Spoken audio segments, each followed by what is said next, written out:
Indigogi wathok DGCA na inspector mari mafam lauthokri Indigogi operational standard amadi safety gi thabak thoramsi yengsiliba inspector mari directorate general of civil aviation DGCM na mafam lauthokibaga loinana CEO Peter Albers masa lakna khankri tha asiki manungda Indigogi flight lising kaya marum cancel tawkraba matungda DGCA gi thorang asi pekhalakibani Flight operation ki thabak thoram yengsiliba inspector mari na masagi mathauda section dabagi mayek senglaba khudam DGCA na thengnaki serasida DGCA na Indigogi flight thoram sing yengsinabagi matang na akhanaba team semkhre hairiba team sing aduna numit khudingi numidang wairam pung 6 tabad mapung phana report phalangnaba khanganki team aman Indigogi flight masing kaya yamna leidibagi pilot amasung crew members sing kamdawbagi habi yengsingani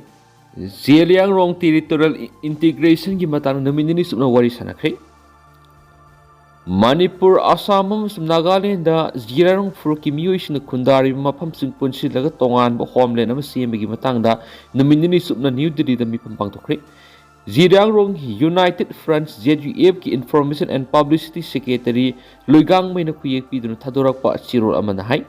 December tarama sum tarama thuida mapalak subu oina political talk soina tarib Ziliang gi furup sing amat oina punsin nabagi matangda kumna khanaki state ahum da soina khundari ba furup asigi miyoi sing punsin laga mapung phaba autonomy phanganabigi matangda kumna khanaki pandam asi phangnabigi matangda makata na khana naina ba haina yanaki bagaloina naminini gi miphamadu lusin ki hairi Panbayabri haukiba June Tarakanipan Zirang People's Convention na awang puklam dam the Kundari fruit basigi tokai homeland ama Indian Union manungda shamanabagi matana member na pishin kiba like rabani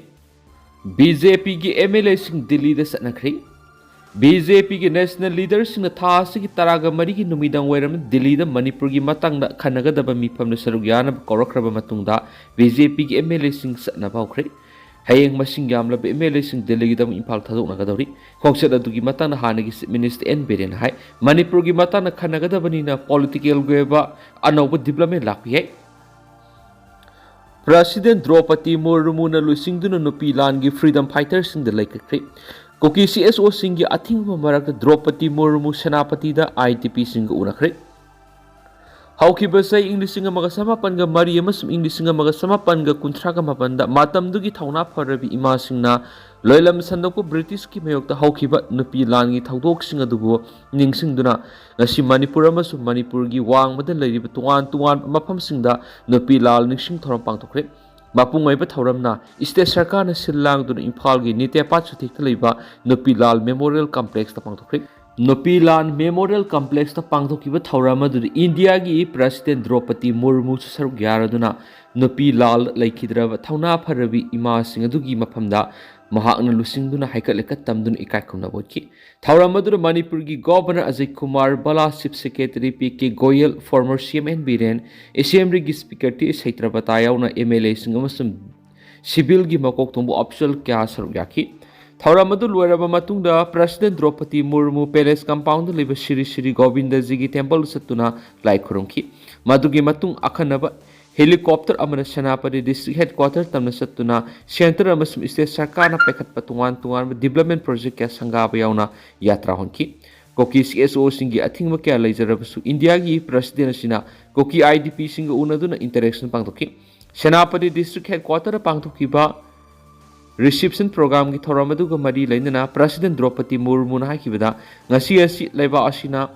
nupila ningsing numit thoramasi bu ningsingni thaudo asi laiba asida ahongba ama purakpa matamda nupi singi kholawasi yamna maru e haibigi khudamni Manipur si tuan ba community kya na khundaba ina kulaba cultural diversity kya na pullaga leibiste mane ngasi mahaku Senapati district ki taphau Naga village the district adugi tuan tribal gi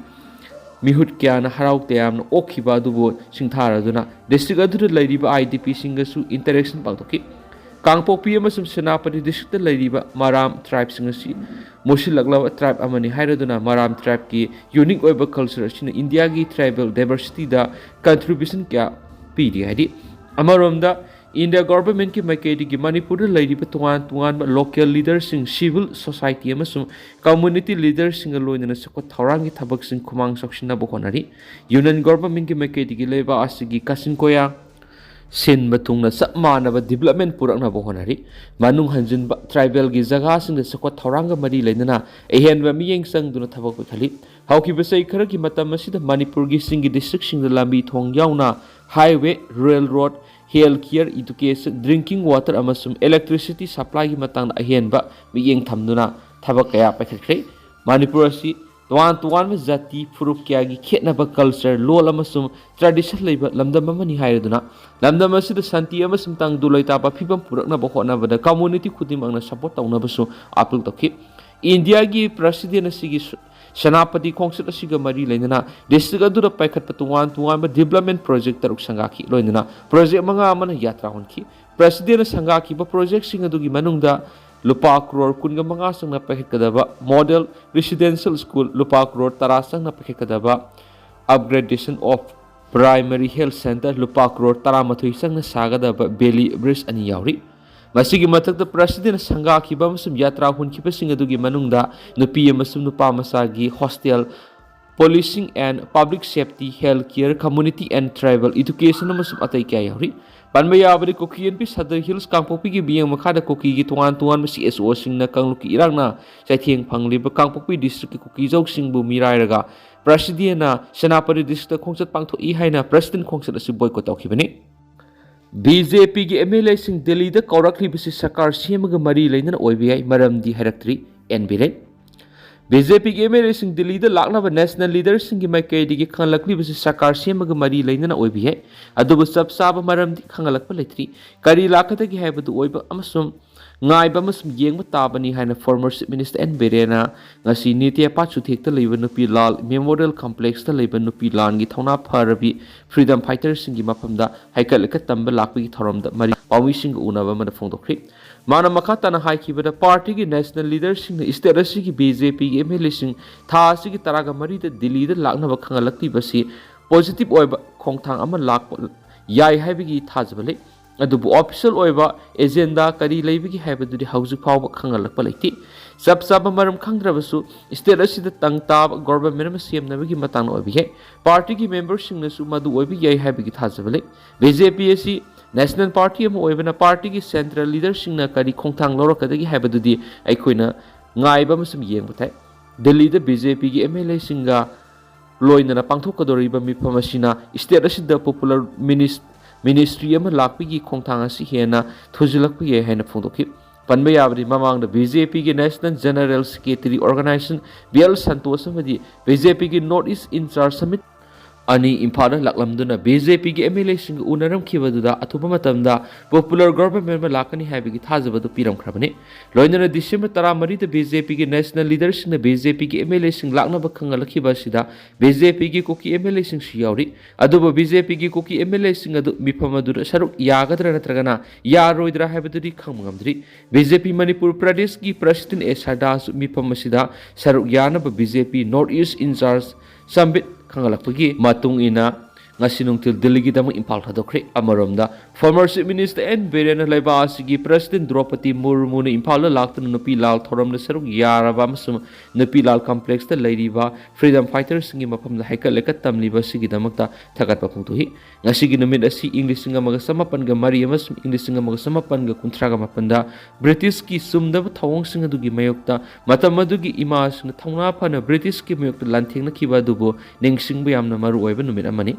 Napilal Githoramas, Malem Gimapam Amatada, Tolamgani Hybrid Hazadi, Asigumba Itihasik Weba, Numidas Yamna, Symbolic Weba Amasum, Lambda Masiki Miamna Kaidongai, Kauridaba, Numit Amani, Oinat Lehoragani, Asiguma Numidasi, the India President Dropati Murmuni Impala Laktuna, Saru Yaraba Havesi, Lambda Masi the Maru Oibet Oina, Lambda Masiki Itihasta, Napising the Loki with Taudan Kia Dubu, Kangna Ikaikum Lavani Hena, Lawi Hena Fundoki.